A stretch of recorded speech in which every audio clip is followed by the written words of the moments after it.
Hello bachcho, let us read the question, and the question says which of the following statements are correct regarding D2O and H2O.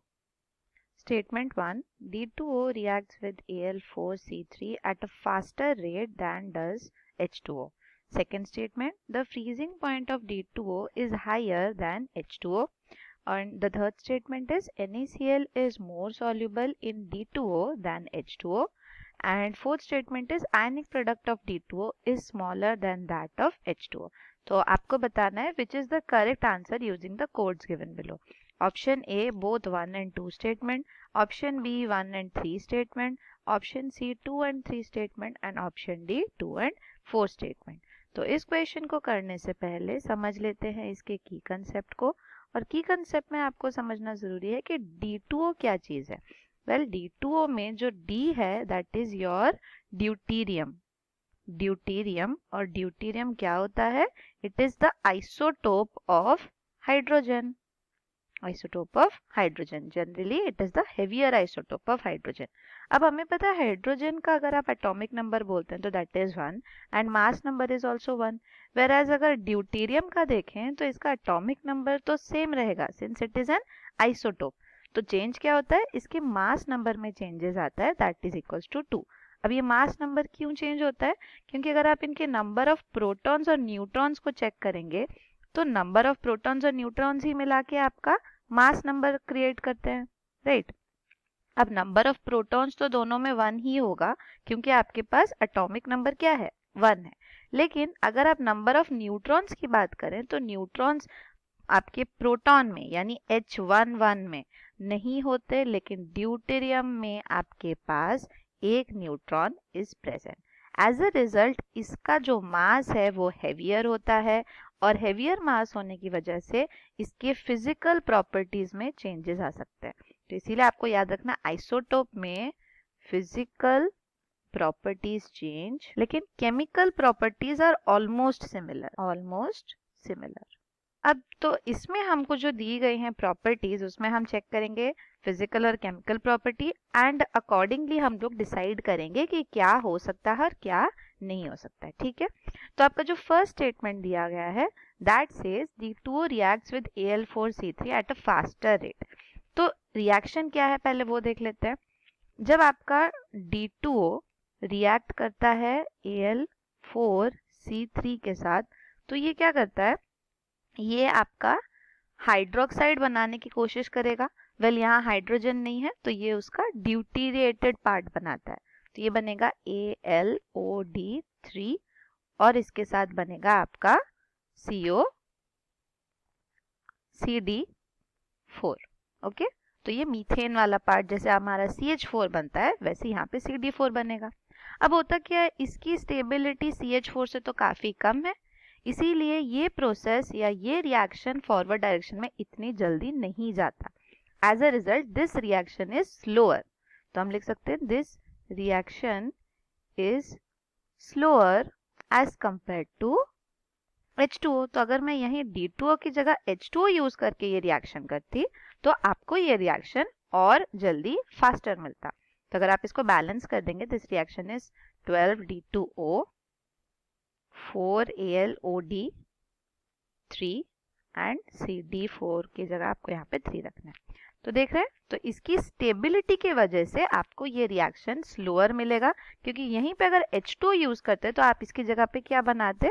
इसकी जगह पे आप CH4 बनाते जो कि more stable है, more stable. Okay, तो इसीलिए फर्स्ट स्टेटमेंट तो आपका इनकरेक्ट हो गया. नेक्स्ट स्टेटमेंट देखते हैं. नेक्स्ट स्टेटमेंट में आपको दिया गया है the freezing point of D2O is higher than that of H2O. Now this statement is absolutely true, क्योंकि अभी हमने देखा कि D2O का जो मास है that is higher then H2O. ज्यादा हाई तो नहीं होता, बहुत कम डिफरेंस आता है, but it is there. And also यहाँ पे आपको H2O में हाइड्रोजन बॉन्ड्स देखने को मिलेंगे. अगर आपके पास हाइड्रोजन बॉन्ड्स प्रेजेंट है तो इसका मतलब इसके अंदर जो लिंकिंग इंटरलिंकिंग हो गए मॉलिक्यूल्स के बीच में वो बहुत ज्यादा स्ट्रांग है. तो हम बोल सकते हैं strong intermolecular forces. Intermolecular forces. और अगर इंटरमॉलिक्यूलर फोर्सेस स्ट्रॉन्ग है तो इसका मतलब इसको ज्यादा एनर्जी चाहिए to come close to each other. अगर क्लोज टू ईच अदर आने के लिए ज्यादा एनर्जी चाहिए तो ऑब्वियसली इसका फ्रीजिंग पॉइंट कम होगा रादर देन D2O। तो इसीलिए हम बोल सकते हैं कि freezing point of D2O is more than H2O। तो H2O बहुत इजीली हाइड्रोजन बॉन्ड्स बनाकर अपना सॉलिड स्ट्रक्चर बना सकता है, सॉलिड यानी उसके आइस फॉर्म में बहुत इजीली जा सकता है।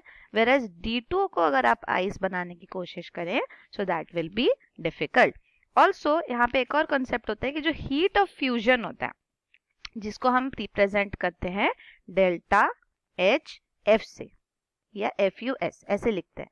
तो हीट ऑफ फ्यूजन जो होता है दैट इज लेस और इसीलिए आपका जो है H2O बहुत इजीली आइस बना सकता है या अपने सॉलिड फॉर्म में जा सकता है। ओके, तो ये भी एक कंसेप्ट है, इसको भी आप याद रखेंगे। नेक्स्ट आपका स्टेटमेंट है NaCl is more soluble in D2O than H2O।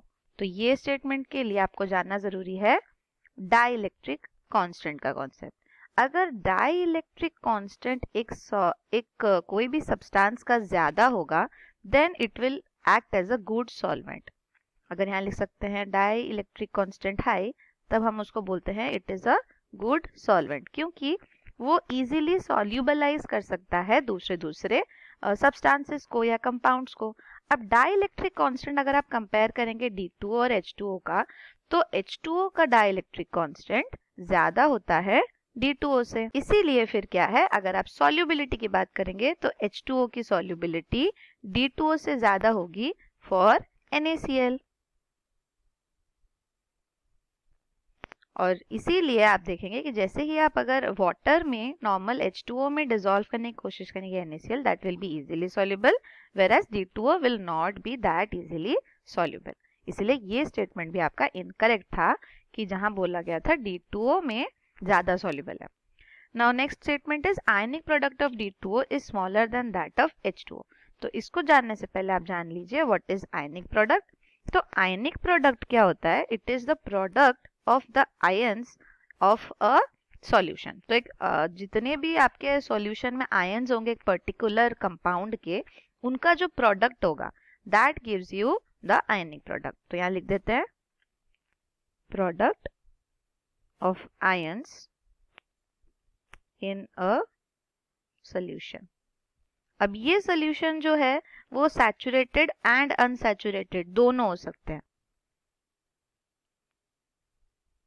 लेकिन जब हम लोग बात करते हैं सॉल्युबिलिटी प्रोडक्ट की, तब आपको हमेशा याद रखना है कि सॉल्युबिलिटी प्रोडक्ट में only saturated solutions are taken. तो वहां पे इक्विलिब्रियम कंडीशन की बात की जाती है। अब D2O में अगर आप आयनिक प्रोडक्ट फाइंड आउट करेंगे तो D2O में आपके पास क्या क्या आयंस बनेंगे, एक बनेगा D+ यानी 2 D+ बनेंगे और एक बनेगा O2-। वेरएज अगर H2O की अगर आप बात करेंगे तो H2O में आपके पास क्या बनेंगे, 2 बनेंगे H+ और एक बनेगा O2-।